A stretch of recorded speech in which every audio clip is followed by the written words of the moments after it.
Yo mes petits potes, j'espère que vous allez bien. Aujourd'hui nouvelle vidéo et comme vous le savez sûrement, la semaine dernière on a déballé ensemble l'iPhone SE de 2020. Juste après j'ai mis mon iPhone 11 Pro dans un tiroir et du coup j'utilise seulement ce smartphone en smartphone principal. Ça fait maintenant quelques jours que je l'utilise et il est temps de vous faire mon petit retour d'expérience. Avant tout je précise que j'ai bien sûr regardé tout mon écosystème Apple, que ce soit mon Apple Watch, mes AirPods, mon iPad, mon MacBook Pro, pour bosser de la même manière avec mon iPhone SE qu'avec mon iPhone 11 Pro. Bah ouais, c'est le minimum pour se faire un avis sur la bête. Je vais commencer par vous faire mon petit retour d'expérience de cet iPhone SE et ensuite on verra à qui il s'adresse et si finalement il faut l'acheter ou non. Par contre je précise juste que je ne ferai que survoler les caractéristiques techniques, je l'ai déjà assez fait dans mes deux premières vidéos que je vous affiche juste ici. La première chose qui m'a bluffé c'est la vitesse à laquelle je me suis habitué à cet iPhone SE face à mon iPhone 11 Pro et ça c'est dû à plusieurs choses. La première c'est bien sûr iOS, le fait de rester sur le même OS entre cet iPhone SE et mon iPhone 11 Pro m'a bien sûr aidé à m'y faire très vite. Le form factor similaire à celui du 11 Pro qui m'a bien sûr aidé au niveau de la prise en main, bien que l'iPhone SE est beaucoup plus léger et au final est beaucoup plus agréable à utiliser et ça change vraiment quand aujourd'hui la plupart des smartphones sont de plus en plus grands et de plus en plus lourds. Avoir un smartphone de ce gabarit et de cette taille là ça fait vraiment plaisir. Et enfin juste avant je vous ai dit que je me suis habitué à cet iPhone SE mais j'aurais peut-être dû dire réhabitué parce que c'est bien sûr le design qui traverse les années que j'ai bien sûr eu avant mon iPhone 10S ou 11 Pro qui m'a aidé à passer si vite du 11 Pro au SE. C'est vraiment impressionnant comme mon 11 Pro ne me manque pas, je me sens absolument pas limité avec cet iPhone SE, tant côté OS puisque j'ai toujours accès à iMessage pour échanger avec mes potes, Continuity qui permet de faire des copier-coller entre mon iPhone et mon Mac, AirDrop qui répond toujours présent, le raccourci de mon iPhone toujours au poignet et bien sûr Siri qui marche toujours aussi mal. Bon je suis méchant, Siri s'est vraiment amélioré depuis quelques temps. Mais aussi côté matériel puisque le processeur A13 Bionic couplé aux 3 Go de RAM me permet de faire tourner n'importe quelle application aussi bien sur mon iPhone SE que sur mon iPhone 11 Pro. Si ce n'est même mieux que sur l'iPhone 11 Pro d'ailleurs puisque vu que la surface à afficher est plus petite on demande moins de ressources au smartphone. L'appareil photo est aussi très bon que ce soit pour faire des petites photos rapides sans besoin de retouche histoire de se faire quelques souvenirs. Je connais très peu de smartphones sous Android au même prix qui peuvent rivaliser avec cet iPhone SE. La balance des blancs est très bien respectée, la plage dynamique est très bonne, l'autofocus fait parfaitement le taf, vraiment rien à dire là-dessus. Côté vidéo on pourra même filmer jusqu'en 4K 60 fps et Apple est reconnu pour la qualité vidéo de ses iPhones.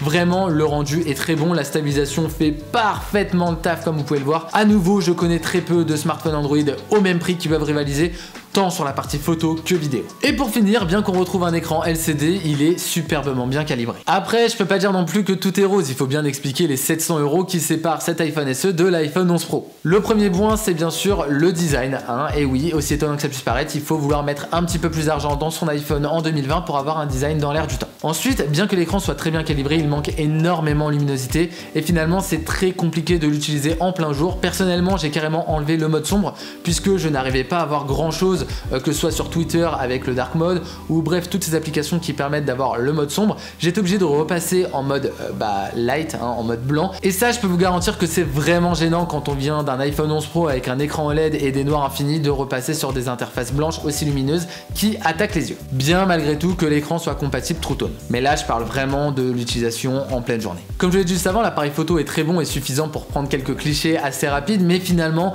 les deux focales supplémentaires du 11 Pro, que ce soit l'ultra grand angle ou le téléobjectif, me manque énormément. Personnellement je suis un gros utilisateur de l'ultra grand angle et ne pas l'avoir sur cet iPhone SE, ça m'embête un peu. Et bon, si c'était que ces objectifs qui manquaient à cet iPhone SE, ça serait pas trop grave, je vais dire, mais il manque surtout le mode nuit, qui est un mode que j'utilise énormément, qui permet d'avoir de très bonnes photos en pleine nuit, et bien sûr le mode portrait, donc on l'a bien pour les humains, mais il manque le mode portrait pour les animaux, et c'est clairement un mode que j'adore pour prendre des photos de ma petite boubou.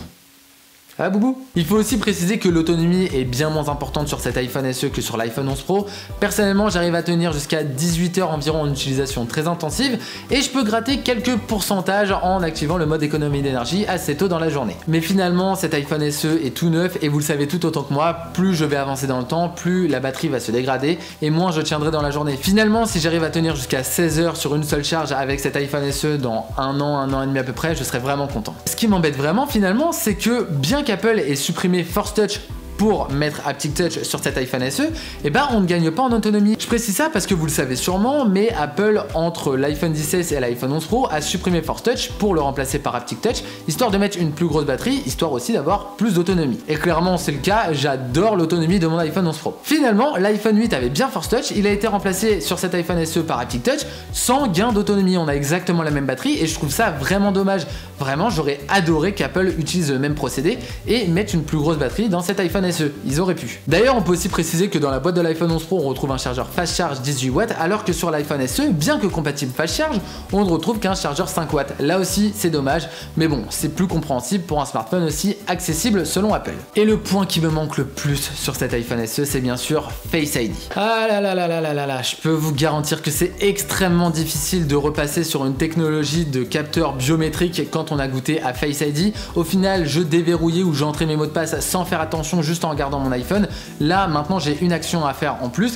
Je dois poser mon doigt sur le capteur. Bien que Touch ID ait fait ses preuves et qu'il soit très rapide, c'est quand même une action en plus face à l'iPhone 11 Pro. On va maintenant parler du positionnement d'Apple avec cet iPhone SE. Depuis que je vous en parle, j'en vois de toutes les couleurs. Le fils prodigue, une honte en 2020, très sympa mais finalement trop petit, un SE Plus aurait été bienvenu. Bref, j'ai l'impression qu'il y a autant d'avis que de personnes sur cet iPhone SE. Il est important de se dire que ceux qui s'orienteront sur cet iPhone SE ne sont pas forcément les passionnés que nous pouvons être sur cette chaîne et encore moins ceux qui commenteront cette vidéo. Apple cible essentiellement un utilisateur lambda, un utilisateur qui veut seulement un iPhone, qui ne veut pas mettre plus de 500 € dans un téléphone, qui veut pouvoir faire des photos sans trop de fioritures, qui n'a pas besoin de fonctions qui peuvent rivaliser avec la caméra qui me filme actuellement. Et je pourrais même dire qu'il connaîtrait à peine la différence entre de l'OLED et du LCD, mais là j'exagère un peu. Quoique. Mais bref, j'ai dit ça juste pour que vous puissiez me comprendre. Après, vous pouvez tout aussi bien être passionné mais ne pas vouloir ou pouvoir mettre plus de 500 € dans un smartphone.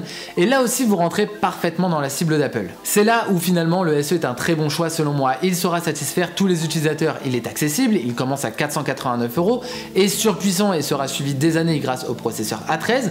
On retrouve même du Wi-Fi 6, une techno qui est encore peu utilisée aujourd'hui mais qui va l'être de plus en plus, signe qu'Apple se projette pendant des années avec cet iPhone SE. Pour finir, cet iPhone SE est un très bon smartphone et je peux même vous dire que ça faisait très longtemps que j'avais pas été aussi curieux avec un smartphone.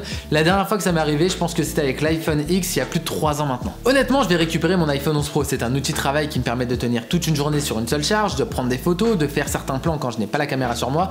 Bref, je vais pas vous refaire toute ma vidéo de présentation de l'iPhone 11 Pro, je l'ai fait juste ici. Pour finir, l'iPhone SE est un smartphone que je peux conseiller à n'importe qui souhaite un smartphone ou même un iPhone sans fioritures, surpuissant qui pourra tenir des années. Si le design est vraiment un point bloquant pour vous, bah écoutez, orientez-vous sur un smartphone Android, le marché en est inondé. Et pour les autres, profitez de ce bijou à l'excellent rapport qualité-prix. C'est tout pour mon test de l'iPhone SE 2020, j'espère vraiment qu'il vous a plu. Comme d'habitude, si c'est le cas, n'hésitez pas à lâcher un gros pouce en l'air, à vous abonner à la chaîne si c'est pas encore fait. Et moi je vous dis à très vite pour une nouvelle vidéo. Des bisous.